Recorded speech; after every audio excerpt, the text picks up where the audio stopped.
এর আগে আমি বলেছি যে ইজ দিয়ে একটা ইজ গোয়িং মানে ইজ দিয়ে প্রেজেন্ট কন্টিনিউয়াস টেন্সের ইজ গোয়িং মানে হি বা সি বা রাম বা রহিম দিয়ে একটা বাক্য তৈরি করব। এইখানে আমি রহিম দিয়ে বাক্য তৈরি করেছি।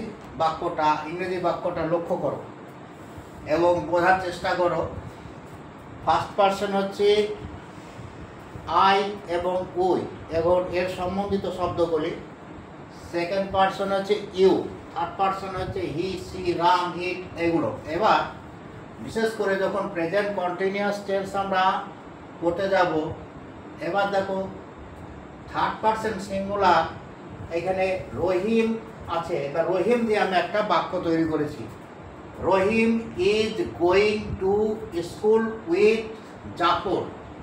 আমরা জানি এইখানে অ্যাম যোগ গোয়িং, আমি শুধু ইজ গোয়িং দিয়ে বোঝাচ্ছি কারণ এখানে ইজ গোয়িং দিয়ে আমার পুরো বাক্যটা করা আছে। তাহলে এখানে রহিম আছে, রহিম হচ্ছে থার্ড পারসন সিঙ্গুলার, সেই ক্ষেত্রে কিন্তু ইজ হয়েছে এবং গো হচ্ছে মূল ভার্ব।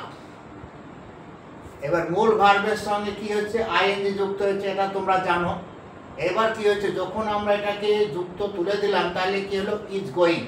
এবার ইজ গোয়িং যে বাক্যটা তোমরা লক্ষ্য করো, Rahim is going to school with Jafar. তাহলে রহিমের বাংলা মানেটা আমরা রহিমই লিখলাম, প্রপার নাউন। এবার এখানে এই যে রহিম লেখার পরে যে অবশিষ্ট ইংরেজি শব্দগুলো আছে তার বাংলা অর্থ শেষ থেকে বসাতে বসাতে বা বুঝতে বুঝতে বা বোঝাতে বোঝাতে যেতে হবে। তাহলে কি হবে রহিম, তাহলে এখানে রহিম জাফর এর সঙ্গে স্কুল এ যাচ্ছে। তাহলে আমরা কি পেলাম রহিম জাফরের সঙ্গে স্কুলে যাচ্ছে। বিষয়টা হচ্ছে যখন আমরা এটা কেটে বোঝাচ্ছি এটা কিন্তু জাফরের সঙ্গে, জাফরের এই জায়গাটা কিন্তু আমি সন্ধি বিচ্ছেদ করে নিয়েছি। এই জায়গাটা সঙ্গে তো আমি পাবোই, উইথ মানে সঙ্গে আমরা জানি, কিন্তু উইথ মানে শুধু সঙ্গে না, এর সঙ্গে হয়। এবার স্কুলে, স্কুল যোগে এখানেও আমরা সন্ধি বিচ্ছেদ করে নিয়েছি। অর্থাৎ এগুলা যখন আমরা পূর্ণ বাক্যে আর যাইতেছি মানে, আর এখানে যাইতেছি সাধু ভাষা দিলাম, যাচ্ছে দিলাম। এবার আমরা যখন করব পূর্ণ আকারে লিখতে যাব তখন কিন্তু আমরা এই যুক্ত দিয়ে একটা পূর্ণ বাক্য লিখব না। তখন আমরা কি লিখব, রহিম জাফরের সঙ্গে স্কুলে যাইতেছে বা যাচ্ছে।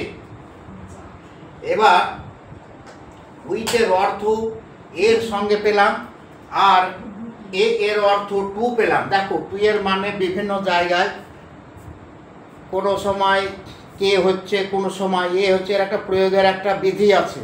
সেই বিধিগুলো পরে জানতে পারবে, আস্তে আস্তে জানতে পারবে।